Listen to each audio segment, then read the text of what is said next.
اورهان کمال کوردیناتور رابطه هفدستی ج قامشلو لقال منك اورهان بخيراتي چند عرب لجريسبي هنا چند كرد هنا هجمارا وان چقاسنها يوار باش وتاوش تماشاوان روداوي شخوا روشا اشتياب قهرتني بشاتين لشكري يقول دغري تشيبون الرجاء كردا الطلابية ديجي داكتية قلكي هجمارة قلكي ضعيف بريانا هجمارة كرد لقندين دنا برا جريسبي كوباني ده هجمارة كقندين كردا مابون وكرد جي لدجي لي بشتي اف بيرين داوي بشاتين لشكري داوي يقول دبري قومي لها تفايا قندين كردا يقول لجريسبي والهندري باجير كانوا بيجن فالانا تاني هجمارة كبركي لباجير مانه اواناجي كسين جو جدسبيكا جو إيريشا كانيا اشتيه دسبيكر بو اواناج مالي قدر نكتبون او جي هجمارة كبر بجوكر امكانن بيجن يعني بيجن هجمارة وان كيم يسد كسين لجريسبي باشا يمكن هالجريسبينا كاك اورهان هيزن عسكري ما بستعمل سربازي كينا يعني تشكدارن يعني هيزن حكومة السورية بله جوخوا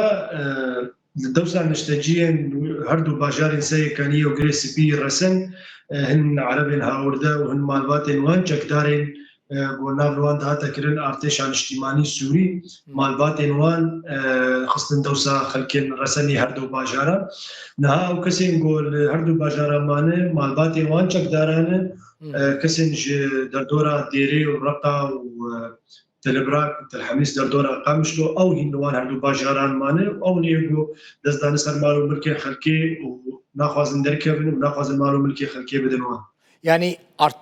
ارتشا سوري يعني حكومة سوريا بفرميل جريسبيتنا مثلا صازينة دزجهن هيزن امنينة دس كده ناو يعني هردو باجارين جريسبي وسريكانية حتى نهم كانوا بيجن سرورية حكومة دنكية سوري لسروي نسري سري سدي سد هين كنترولا ولا نبقشتيه لسر باجر نهاين او جروبين جكداري جول ويدا بري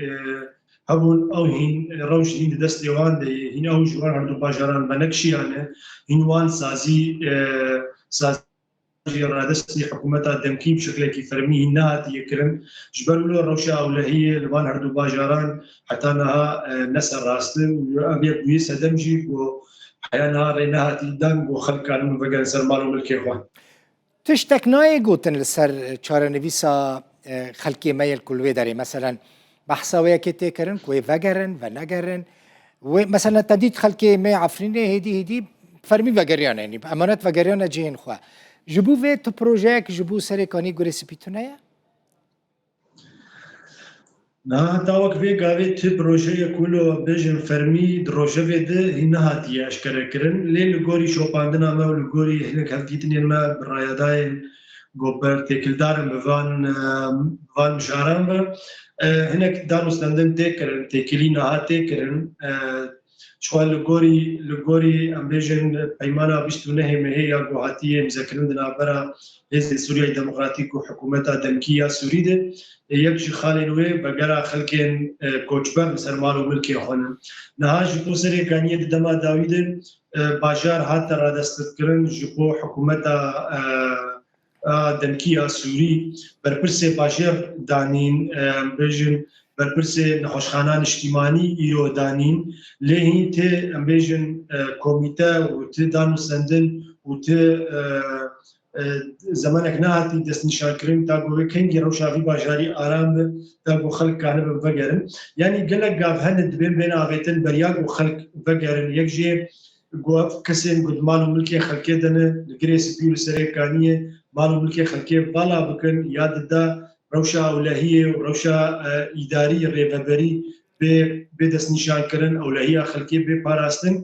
باشه كانوا من ريبدن جو خلق كانوا بقى نسر مال ملكي اخوة نخاسم جو برانيا مال ملكين کوردان به تایبەت لە سەرێکانی و لە گرێ سپی ئەف کەسێن گۆ ژمالان دەردەکەون دەریان پەنجەرەیان بخۆرە دبن و هەنێک مالن لە سەرێکانی هەنێک کەسا دیمەنێن ماڵی خۆ لەسەر تۆرێ ملیای جواکی بەلاف کردم حتا بسەقفی مالان هەلوەشاندنش بۆکانە بن ئەو هەسنی وی دەرخن و بدن بازرگانên هەسن و بفرۆشن یعنی باژار تالان و وێرانکری گشتی ئەمکانم بێژن گرێ سپیژی و سەرێکانیەژی سەرێکانیە و بگرێ سپی ئەمکانم بێژن دەردۆرا 150 گوندên کووردا نەها دبن کۆنترۆلا مالباتê van çekdaranin van çekdaradin هەروەها سەرێکانیە و لە گرێ سپی زێدەتری 150,000 کورد هەبوون دژین وان هەردوو باژاران نها li girê spî hejmarek kêm maye li Serêkaniyê ji 5 kesî kêmtirî 5 kesî jî ew jî kesnî kalûpîrin li wî bajarî manin niha hewildan hene got di demê pêş di navbera Serêkaniyê û Dirbêsiyê û Serêkaniyê û Tiltemirê de bê vekirin ta ku ev jî wek bê bibe gavek li ser rêya vegerê got paş yere hazirî bêkirin û xelkanin bin wek çawa xelkê me Efrînê vedigerin xelkên Serêkaniyê jî kanin bin bi ewlehî û bi aramî vegerin ser mal û milkê xwe. Gelek spas Orhan Kemal koordinatörê Komeleya Hevdestî ji bajarê Qamişlo. Spas baş ser